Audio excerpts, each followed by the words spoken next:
terapia social, hoje com uma sessão diferente. É uma sessão dedicada aos aprisionamentos, Às prisões, aos prisioneiros, aos reclusos e às penitenciárias. hoje vamos libertar toda a gente. Tcharam! Muito bem, Paulinho, sim senhor. Libertar. Permita. Então vamos começar a libertar. Queres começar por onde? Para libertar convinha começar por abrir a porta da cela, não é? Certo. Vives numa cela, Paulo? Se eu vivo numa cela, cada vez menos. E isso é fixe. Ou seja, eu acho que todos nós vivemos numa cela e temos o peso de ser nós próprios. Mas quando começamos a perceber todas as tretas que nos tolhem, não é? Que nos agrilhoam. Epá, isto hoje está mesmo lá em cima. Eu sabia que tu irias ceder. Não, mas é quando nós começamos a descobrir, eu acho que iremos descobrir sempre ao longo da vida, a pouco e pouco, as coisas que nos prendem, às nossas prisões. E depois é sempre uma opção, é sempre uma escolha, saíres ou não, não é?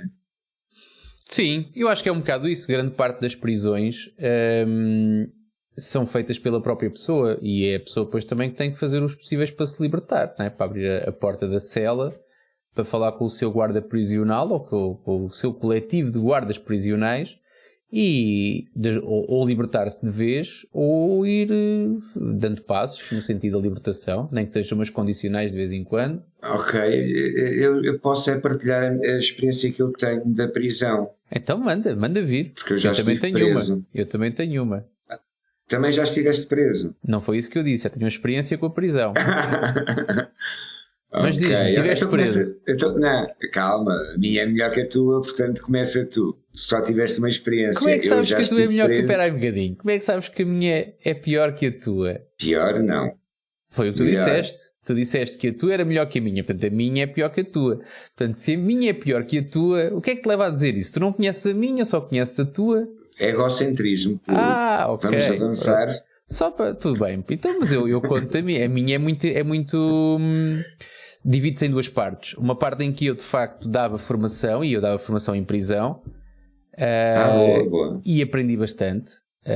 Eu ia lá dar formação a reclusas, mas como eu sempre tive uma mente muito aberta, olha que elas ensinaram-me bastante, não só sobre o tráfico de droga, porque elas explicaram-me alguns dos truques que usavam e os correram mal para elas depois ficarem lá dentro, não é? Eu trabalhava com ex-traficantes e com ex-prostitutas. Não é bem as prostitutas, mas aquilo interliga-se muito. O crime, há ali uma série de crimes que se conjugam uns nos outros, é um cocktailzinho. Mas pronto, essencialmente era tráfico e aprendi de facto umas coisas giras, não só sobre o tráfico em si, mas que nunca coloquei em prática, só para esclarecer e para... Convém. Pronto, mas sim, só para evitar aqui dores de cabeça. Mas aprendi também sobre a vida na prisão. Aprendi um bocadinho sobre a vida na prisão, que acho que só as pessoas que de facto têm contacto com quem já lá esteve, ou efetivamente que já lá estiveram, não é? E quando eu digo já lá estiveram, eu era um privilegiado. Eu estava lá em blocos de 1h30, 2 horas. Portanto, eu entrava, 2 horas depois saía. Não estava lá meses nem anos. Mas de facto é uma realidade muito diferente e uma novidade, pelo menos para mim na altura era uma grande novidade, porque eu desconhecia totalmente, felizmente desconhecia totalmente aquela realidade e sim, posso dizer que aprendi bastante. Mas pronto, isto é a primeira parte, com alguns episódios mais giros, outros mais tensos. Mas a parte realmente divertida foi quando eu tive, isto foi o primeiro ano em que eu dei formação. E depois, nos anos seguintes, uma das coisas que eu fazia no primeiro dia em que me apresentava a um grupo era quase sempre a mesma coisa, que era, eu dizia quase sempre, e era mais ou menos assim, que eu já tinha dado formação de norte a sul do país, era verdade, já tinha dado formação a altos quadros e a pessoas com pouca escolaridade, já tinha estado na prisão, e tinha alguns projetos a nível profissional também. Só que era giro, porque tudo o que eu dissesse a seguir eu já estive na prisão, era completamente ignorado, porque as pessoas ficavam congeladas lá atrás. Eu disse isto a primeira vez por acidente. Diz. Ficavam congeladas e ficavam mais tuas amigas. Eu acho que sim, depois percebiam, não é? Com orgulho, com identificação, não é? Pois, talvez. Eu lembro-me de dizer isto a primeira vez, foi um acidente, mas aquilo resultou tão bem. Estás a ver como e isto é uma coisa que tu percebes melhor do que eu, certamente, aquela malta que vai testar material para o palco, não é? E depois há as coisas que resultam, as que não resultam. Esta foi um completo acidente, mas eu tive naquele preciso instante a noção de que tinha resultado. E então, era sempre o que eu com esta música ali, era sempre assim, era sempre com isto que eu dizia e que eu abria os cursos. E pronto, mas basicamente é isto. Mas isso é muito fixe, se calhar a tua é melhor que a minha, a tua história. Então, agora não podes desiludir as pessoas. Já prometeste que a tua era melhor que a minha. Posso tudo, eu sou livre. O episódio hoje não é sobre prisão, é sobre a tua é melhor que a minha ou a minha é melhor que a tua. Vamos andar à volta deste episódio todo. Podemos fazer, não iremos andar, não, porque eu acho isso muito fixe, porque uma das coisas que eu já tentei ia dizer meia dúzia, mas foram só 4, salvo erro, por 4 vezes foi ir voluntariamente dar formação de stand-up comedy e de humor nas prisões, ou seja, já contactei algumas pessoas que de alguma forma estão ligadas a esse universo e curiosamente ainda não consegui, mas sim, acho que há uma curiosidade, eu tenho pelo menos uma curiosidade para perceber um pouco o ar que se respira lá. E as pessoas que estão lá, porque as pessoas que estão lá dentro e estão condicionadas por estar lá dentro. E eu tenho uma espécie de atração por ambientes baixo fond, pela fina flor do entulho, cenas que são más. Eu gosto de espreitar, mas espreitar mesmo, não é só ver na televisão, é ir ao local. Sim, faz sentido. E acho que porque eu acho que numa prisão, e tu já lá estiveste já estiveste em várias prisões, presumo. Não, foi numa só, foi sempre na mesma. Várias vezes. É um bocado parvo estar a dizer isto, mas é interessante o ar que se respira e a energia que se bebe lá, porque eu acho que é um ambiente completamente diferente daquilo que nós estamos habituados, não é? A minha história, quando eu estive preso, foi muito simples. Eu tinha 12 anos e havia a festa da aldeia, e no final da festa da aldeia, o que eu mais 3 ou 4 ou 5 amigos, todos 12, 13 anos, aliás eu tinha 12 ou 13, os outros eram todos mais novos que eu, portanto eu era uma espécie de cabecilha da cena. Um dos passatempos depois da festa da aldeia era ir apanhar bombas. Ou seja, há foguetes que no ar ardem e que não rebentam as bombas todas. Certo. Depois nós vasculhávamos o terreno que estava no local onde eram lançados os foguetes e andávamos a apanhar bombas, aquelas que sobravam, e na semana ou nas semanas a seguir à festa, aquilo que eu fazia e com os meus amigos era ir rebentar as bombas. As que tinham um rastilho grande deitávamos à mão, as outras fazíamos montes de pólvora e tal. É uma atração estúpida pelo fogo. Não sei se foi isso está de alguma maneira relacionado com os acidentes com o material pirotécnico que volta e meia acontecem, aquela malta a quem falta um dedo ou uma mão? Sim, era muito comum quando eu tinha, na minha juventude era muito comum, e na aldeia contavam-se se calhar pelos dedos da mão as pessoas a quem faltavam dedos da mão. Estou-me a rir, mas isto não tem graça nenhuma. É só... Sim, obviamente não tem graça nenhuma, só estou a constatar, tu é que te riste, Tiago. Não, também estavas a rir que eu vi-te a rir. Eu sou só o mensageiro, não me ataque.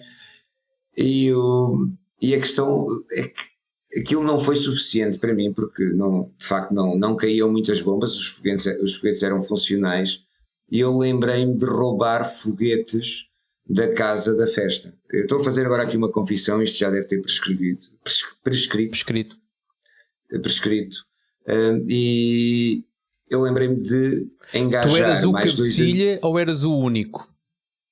Não, era o cabecilha. Ok. Então eu falei com mais 2 amigos e fomos roubar uma dúzia de foguetes à casa da festa. Portanto, um dos mordomos tinham lá o resto dos foguetes, fomos lá e sacámos uma dúzia de foguetes. Depois estourámos aquilo tudo, no dia seguinte, as bombas, fomos rebentar as bombas para o outro lado, fazer experiências e não sei o quê. Como se isto não fosse suficiente, havia de facto uma casa de pirotecnia, portanto algo mais profissional e com mais material. Eu, como não estava satisfeito, resolvi ir lá também, mas não com aqueles 2, mas com outros 3. Jesus! Aí já crime organizado, portanto. Aí já foram 2 bandos, exatamente, é crime organizado, portanto, ao crime desorganizado, como era o caso. Então aí roubámos uma grande carga de foguetes e de pólvora e não sei o quê. Então afastámos-nos para aí, não sei, 2 km da povoação, isto em setembro, com calor, e desatámos a arrebentar bombas e até aqueles foguetes, okay? Portanto, até deitámos foguetes que o pessoal da aldeia pensou que tinha sido um pastor que tinha vendido umas cabras e que estava a festejar. Mas não, éramos só nós a deitar foguetes. Só depois aquilo, nós começámos a arrebentar as bombas todas lá naquela zona, portanto na estrada, que era para ser mais seguro.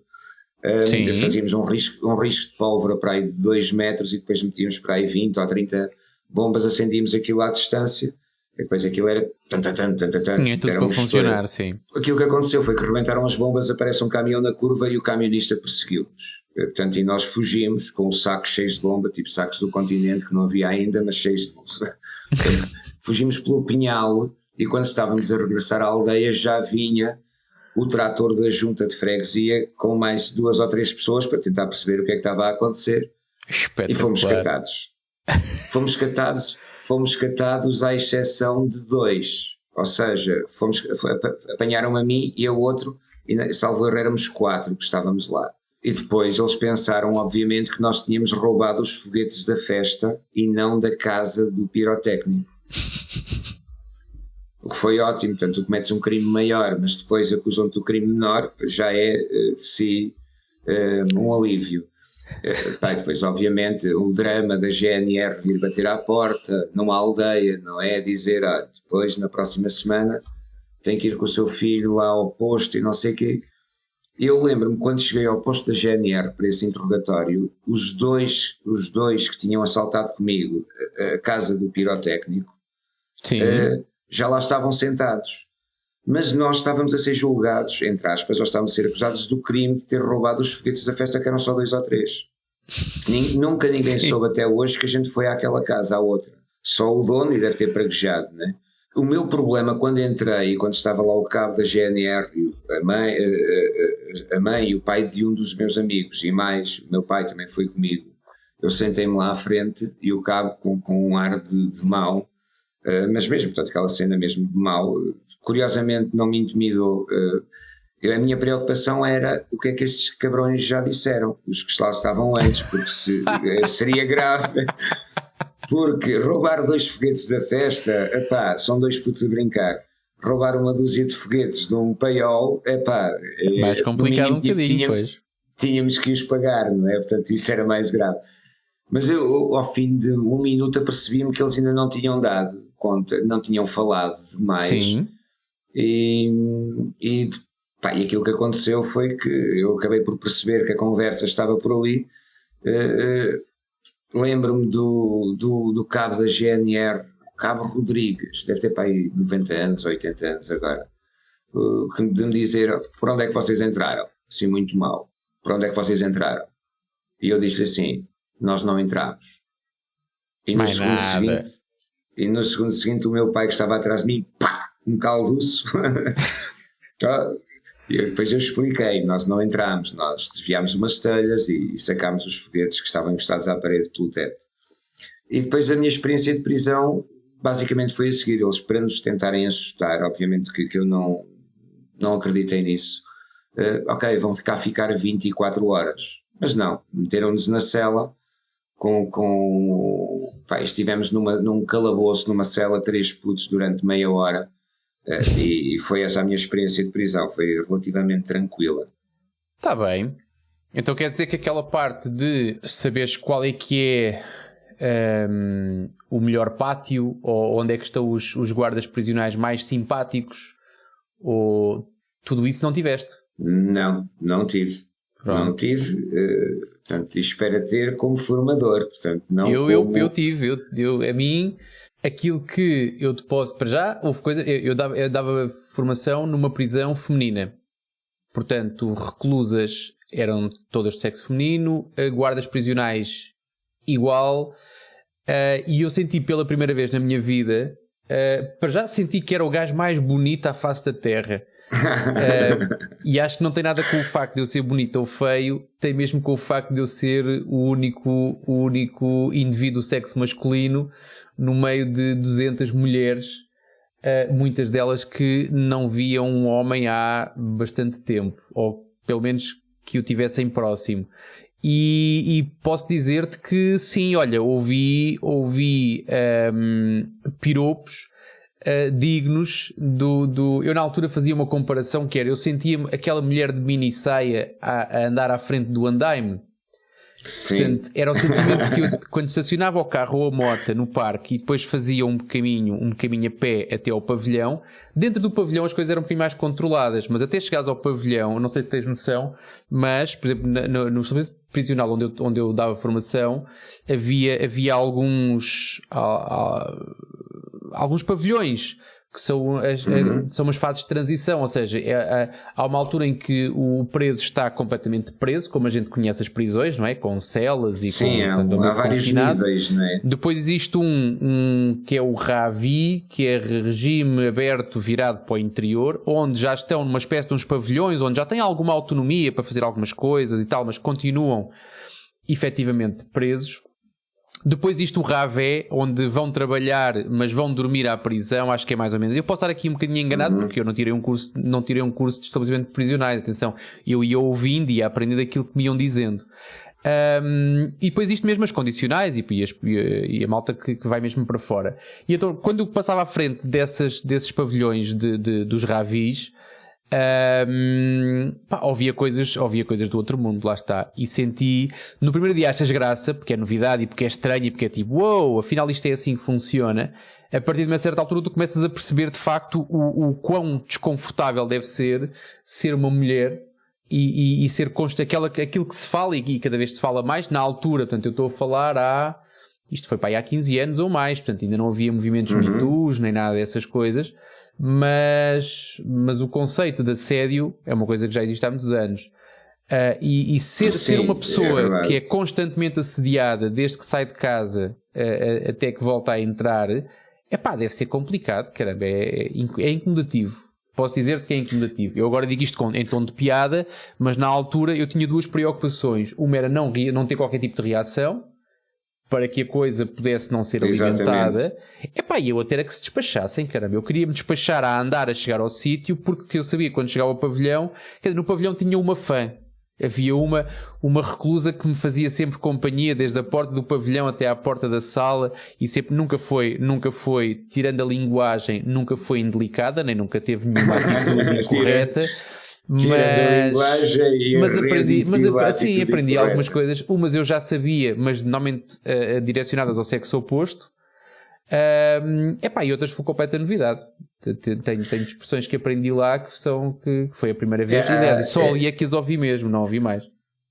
Sim, eu acho que aqui isto que estás a dizer é muito fixe, porque há aqui duas leituras, e a primeira leitura é aquela que tu sentiste na pele, não é? Que é a gaja boa de mini saia a passar à frente do estaleiro de obras. Yeah. Sim, deve ser uma merda, ponto, não é? Portanto, não é agradável. E a outra leitura que também está, que eu tiro daí, que também está aí no subtexto, é que somos todos animais, homens ou mulheres, ponto.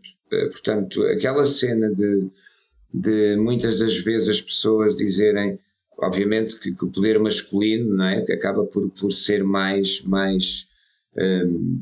omnipresente no mundo ainda, mas quando nós ficamos reduzidos à nossa essência, epá, é tudo a mesma porcaria, é tudo mau nesse aspecto, ou seja, somos seres humanos, epá, e depois respondemos às necessidades básicas, não é?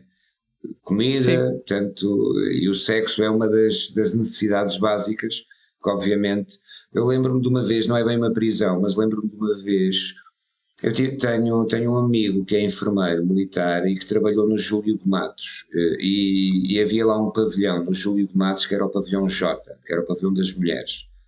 E ele disse que era só ultraviolento, aliás, um homem ir lá e curiosamente nas noites de lua cheia, disse que era só violento, portanto que aí são pessoas com perturbações mentais, não é como numa prisão, mas sim, na prática, ok, foi uma experiência de prisão muito instrutiva para ti. Sim, posso dizer que sim, aliás, e posso dizer também que eu gosto de fazer contas. E na altura, as contas que eu fiz, e lá está, não nos podemos esquecer que eu estava a trabalhar com as minhas formandas, eram ex-correios de droga. Eu digo ex, algumas não eram ex porque me diziam que logo que terminassem a pena iam voltar à mesma vida profissional. Portanto, algumas estavam só de férias. Há pouco eu ficou-me aqui preso o ex. Não é? Pronto, portanto, exatamente. Tu tens aquelas pessoas, havia aquelas pessoas que diziam sim, eles apanharam aquilo dentro do meu carro, mas aquilo não era meu. Portanto, eu tive algumas pessoas que me diziam isso. Atenção que eu não tomava partido, assim, eu ouvi-as todas. Porque há uma coisa gira que é, quando tu estás de formação numa prisão, há uma série de coisas que tu não sabes muito bem o que é que has de fazer. Uma delas é quando tu, ao fim de 1 hora ou 1h30 de formação, dizes vamos fazer um intervalo. Onde é que tu fazes o intervalo? Para ti é um ambiente estranho. Aquilo não tem propriamente uma esplanada num café onde tu possas pedir um café e fumar um cigarro. Se ficas dentro da sala, não tens intervalo. Se sais da sala, sair da sala para o intervalo, estamos a falar de uma sala que está dentro do pavilhão do estabelecimento prisional. Portanto, tu vais para um corredor de uma prisão. E o teu intervalo pode ser feito ali no corredor, a fazer piscinas, andar ali a pé para trás e para a frente, que também não é uma coisa muito não é uma coisa, acho eu, não é particularmente agradável. Não tens telemóvel, portanto nem sequer podes estar entretido nas redes sociais porque o teu telefone ficou à porta. E também não te faz sentido estares a sair do pavilhão porque a revista que é para sair e para voltar a entrar não compensa. Assim, eu não ficaria bem com a minha consciência de estar a pedir licença a uma guarda prisional, dizer, olha, eu vou lá fora, para estar lá fora a fumar um cigarro e para o fim de 5 ou 10 minutos estar outra vez a ser revistado para entrar. Sobre a revista, sobre o processo de entrada no estabelecimento, dava um episódio só por si, mas eu não quero falar sobre isso neste. Mas ainda assim é uma questão de princípio, normalmente não fazia isso. Portanto, são certas coisas que são estranhas, da mesma maneira como foi estranho eu receber um convite de algumas das pessoas a quem eu dava formação para ir visitar uma exposição, porque havia lá uma exposiçãozinha, e dela estar particularmente contente. Aquilo não era uma coisa que me dissesse nada por ela, eram umas esculturas feitas com pasta de papel, se não me engano. Ok, é giro, mas não. Lá está, aquilo não me tocou por aí além. Mas a emoção das pessoas que fazem aquilo e que passam dias inteiros a fazer aquilo, porque é uma das coisas que elas têm para se ocuparem, não é? Em vez de estarem a olhar para as paredes, estão a fazer esse tipo de peças. A emoção dessas pessoas por estar alguém de fora a ver o trabalho delas, que é uma oportunidade que elas têm muito poucas vezes, isso é que é interessante, exatamente. Mas tirando isso, não tens o conceito. Eu não sou fumador, portanto não tenho muito esse problema, nem sou dependente de café, portanto consigo passar perfeitamente uma manhã ou uma tarde sem fumar um cigarro e sem beber um café. Não me incomoda por aí além. E na altura, eu agora bebo café, na altura nem café bebia, portanto nem sequer me tocava. Agora, é de facto estranho, porque pensa, quando tu tens 10 minutos hoje, o que é que tu fazes em 10 minutos? Quando estás à espera na fila do dentista, quando tens 10 minutos, o que é que tu fazes? pões os telefonemas em ordem, vais ver como é que está as redes sociais, vais mandar um e-mail que te esqueceste. Nem que seja brincar com o telefone para cima e para baixo. Era substituir a palavra intervalo por pausa. Ok? Certo. Porque o intervalo na nossa memória está igual, lá fora, mas na escola. Tu na pausa fazes o quê? Sei lá, conversas com as pessoas. Pronto, coisa. mas era aí que eu aprendi, era aí que eu aprendi sobre o tráfico de droga. Foi aí que eu aprendi bastante, porque elas contavam as suas experiências.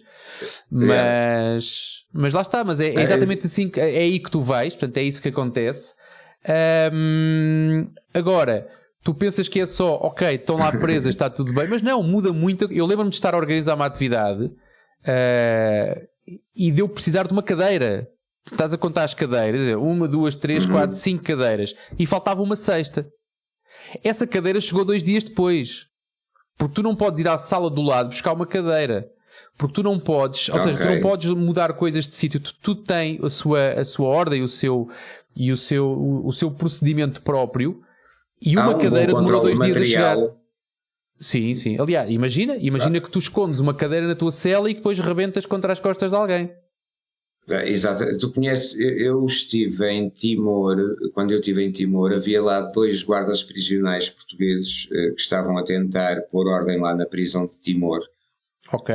E eu convivi bastante com eles e eles partilhavam algumas coisas. Já ouviste falar da técnica do feijão?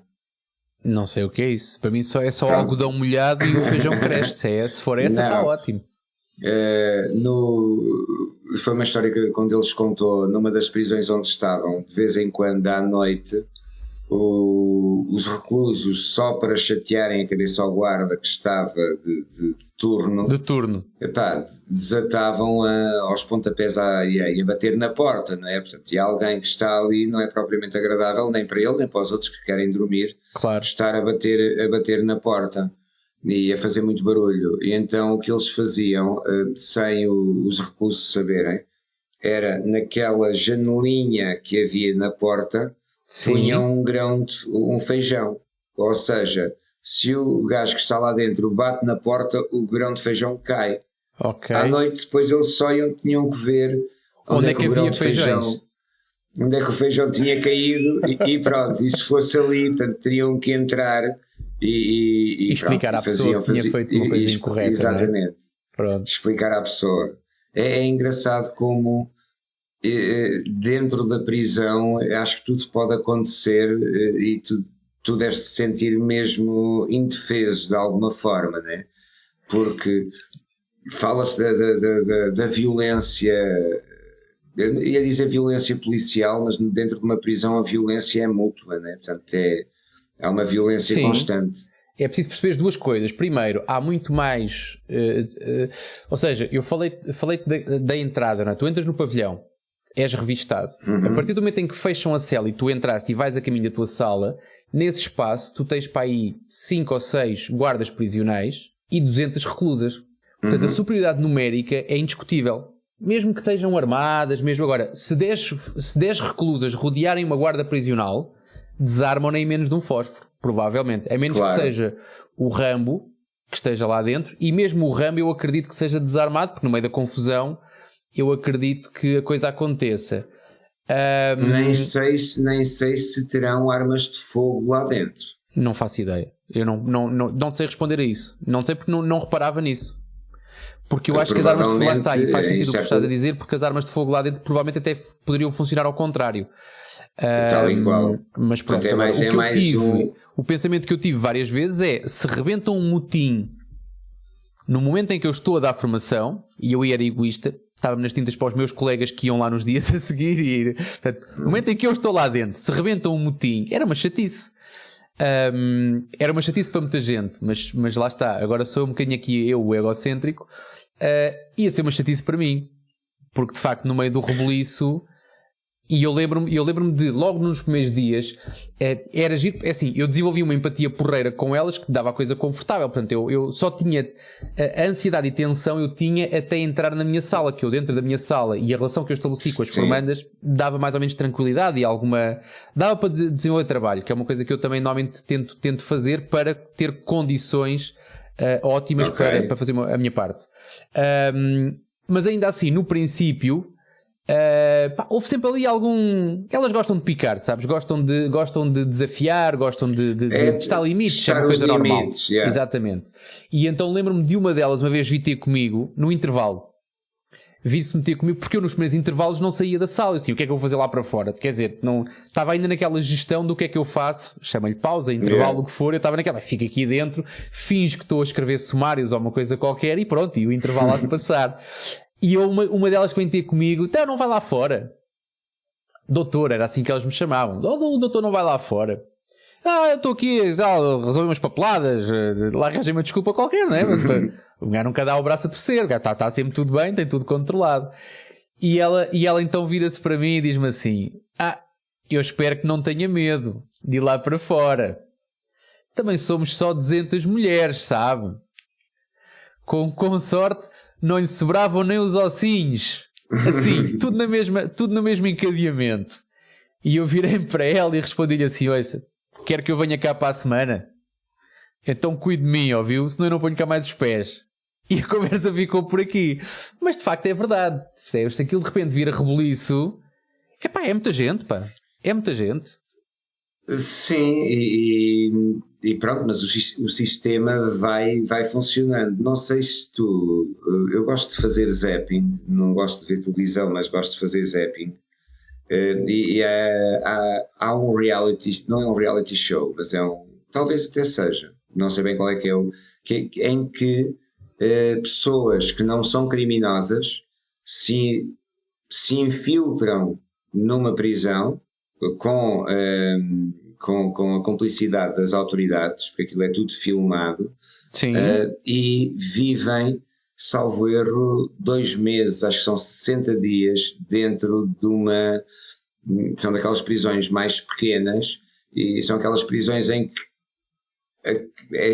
cada espaço tem tipo um pátio grande, e depois tem uma espécie de 1 ou 2 andares de celas, mas os reclusos saem todas as celas, almoçam ali, convivem ali naquele pátio e depois regressam às celas. E é muito interessante esse programa de televisão, porque são filmados a 24 horas, também para garantir minimamente a segurança deles.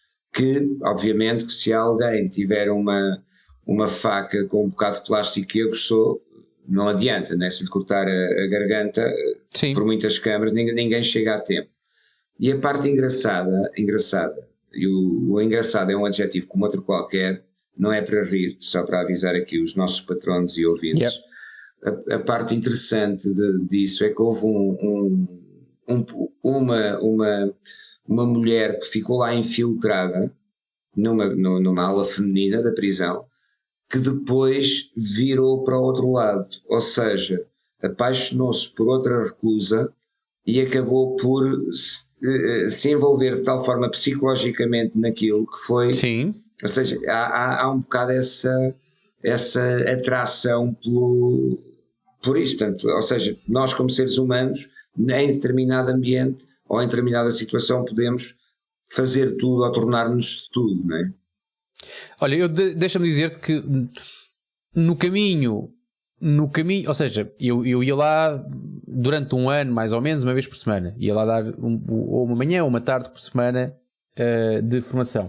E no caminho para lá e no caminho para cá, muitas das vezes aquilo em que eu pensava, e quando eu falo no caminho era 1 hora de caminho, dá para pensar em muita coisa. E muitas vezes os meus pensamentos eram exatamente relacionados com isso. E quando tu tens a fonte de rendimento daquelas pessoas até serem presas era bastante elevada, e a conta que eu fiz, cheguei a fazer uma conta que era, nunca me senti tentado, mas gosto de fazer contas e gosto de exercitar o cérebro. Claro. Mas tu trabalhas 11 meses. Calma, vai seguir-se um momento de contabilidade, de tráfico. Ora, exatamente, isso mesmo. Portanto, a comparação que eu fiz foi um funcionário, vamos lhe chamar normal, trabalha 11 meses, tem 1 mês de férias e ganha X ao fim do ano. Ora, aquelas pessoas que ali estão é ao contrário. Trabalham 1 ano, até ao momento em que são apanhadas, eu digo um ano, pronto, vai depender, mas vamos imaginar um ano, até serem apanhadas, são apanhadas, cumprem uma pena de 10 anos, e vamos chamar à pena férias, condicionadas, mas férias, e se calhar durante esse ano tem um rendimento equiparado aos 10 anos do outro funcionário que trabalha 11 meses e descansa um. E tu ficas a pensar, então por que não trabalhares um ano, descansares 9 ou 10, porque na prática no fim do dia tens o mesmo rendimento. E porquê é que eu nunca me senti tentado? Porque eu gosto muito que quando acabo o meu trabalho, se me apetecer ir à esplanada beber uma cerveja e voltar para casa, fora o tal mês de férias, não é? Atendendo a que eu sou um funcionário normal, eu aprecio muito mais essa liberdade, e a liberdade de poder até ser, eu não me sinto, mas de poder ser até escravo do trabalho, mas quando chega aquele mês de férias, eu poder escolher onde é que eu vou passar, onde é que eu vou molhar os pezinhos, ou o que é que eu vou fazer durante esse mês de férias. Que é uma coisa que as pessoas que ali estão não têm. Portanto, as pessoas não, acho que nem podes escolher o estado prisional. Não és tu que escolhes, basicamente és arrumado. Acho que é um bocado isso, sabes? Os licenciados, os reclusos licenciados vão todos para Lisboa, por exemplo. Acho que há uma métrica qualquer. Eu é que não sei qual é que é essa métrica, e não é de certeza o recluso que vai escolher. Não, acho que à partida será por tipo de crime ou por perfil do criminoso, né? Por exemplo, na Carregueira estão os pedófilos e crimes de colarinho branco. Por norma, haverá lá outros crimes, garantidamente. Eu sei que em Beja e em Tomar há uma prisão, há prisões, ou em Tomar há uma prisão militar, né? Não sei se está a funcionar, se não. E normalmente os polícias que cometem crimes e que são presos, também são colocados todos no mesmo estabelecimento prisional. Évora, se não me engano, esse acho que vão para Évora. Talvez, sim, Évora. Portanto, o Sócrates esteve em Évora, né? Portanto, também ao lado de um polícia, exatamente. Exatamente. Associaste bem, e eles fazem essa divisão, obviamente, para não haver ali uma carnificina, porque há os pedófilos ou os molestadores de crianças ou os violadores, pelo menos, reza a história, que normalmente têm uma vida mais negra nas prisões, à pala dos outros reclusos também. É uma forma de eles tentarem equilibrar as coisas. Pronto, mas nós estamos livres a fazer terapia, não é? Perfeitamente. E não é em liberdade condicional, atenção, nem é em precário, não é apenas uma saída precária. É fly like a bird, não é? Portanto, e sim, eu acho que nada paga a liberdade, e mesmo que nós não lhe demos valor, que é que normalmente aquilo que acontece, que é, eu vou dar-te um exemplo. Tu pensas nisso quando a perdes. Só pensas nisso quando a perdes. O ideal é pensar nisso antes de perder, não é? Isso. Portanto, mesmo. Para perceber, é como um duche é um duche, não é? Mas eu no exército chegava a passar às vezes 2 semanas sem ter direito ou possibilidade de haver um duche, e quando tu tomas um duche pensas que é a melhor coisa do mundo, e quando tu tomas um duche normalmente no teu dia a dia é só desvalorizas, um duche, é só um duche, exatamente. Mas não, ficamos aqui com esta terapia agora para encerrarmos aqui o nosso episódio sobre a prisão, que um duche muitas das vezes pode ser a melhor coisa do mundo. Não tem a ver com o tema deste episódio, como é óbvio, tem a ver com o tema geral do mundo. Isso mesmo. Foi um episódio cercado pelas grades, não é? Mas nada aprisionado. De alguma forma. Sim, muito livre. Nada. Este foi um episódio de terapia social onde nós, Tiago e Paulo e Tiago, fizemos terapia à prisão. Libertem-se. E até para a semana. Abram a chave, ou peguem na chave, abram a cela, a vossa cela, a cela que tem no vosso cérebro, e bora até lá. Para a semana outra vez.